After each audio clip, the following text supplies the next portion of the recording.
From the east coast of the Vale, the Fingers reach out into the narrow sea. 4 rocky peninsulas plagued by wind and rain, and barren to all but the hardiest of weeds. The ancestral home of House Baelish. Our house began with my great-grandfather, a Bravosi sellsword who came to the Vale at the invitation of House Corbray. My grandfather raised himself to the status of hedge knight, and even managed to acquire a bit of land and a keep on the smallest of the Fingers, though I do believe he often missed sleeping under his titular hedges. The only thing worse than owning a dreary and desolate land is owning only a small portion of it. Luckily, I didn't spend much time there as a child. During the War of the Ninepenny Kings, a cheap name for a cheap cause, where other men fought for the king my father fought to befriend Hoster Tully, Lord Paramount of the Trident and head of one of the oldest and greatest houses in Westeros. Thanks to my father's heroic efforts, Lord Hoster agreed to foster me at Riverrun with his own children. Until then, my whole world had been a small tower on the gull-stained rocks of the Fingers.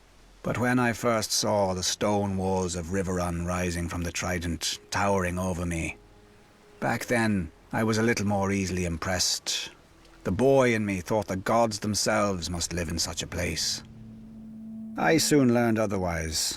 Lord Tully's son, Edmure, was quick to ensure I would never forget myself in their house. He nicknamed me Littlefinger, after my size and homeland, and the name was just cruel enough to stick. His sisters, Lysa and Catelyn, made me a pawn in their kissing game, traded back and forth between them for practice. Needless to say, I enjoyed spending time with them more than Edmure. As we grew older, the game began to change, as all games do. Lysa grew more bold, and Cat more demure.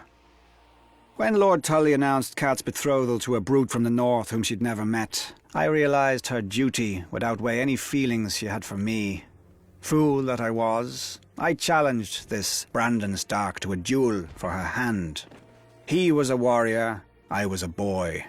If Cat had not intervened, he would have killed me and laughed over my corpse. For my insolence, Lord Tully banished me from Riverrun. No matter. I had learned everything I needed by then. I would fight my battles not with swords, but with wits, where few men could match me.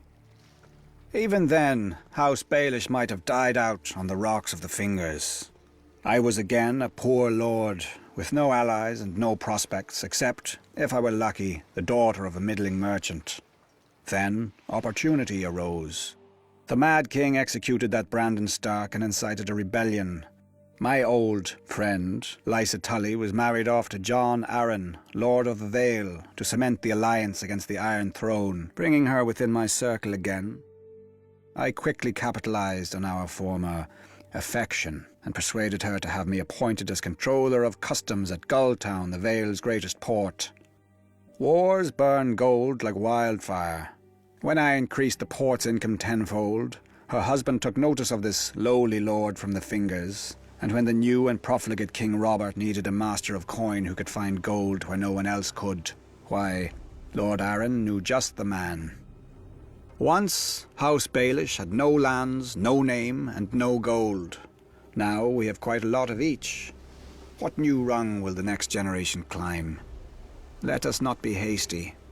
I'm not finished yet.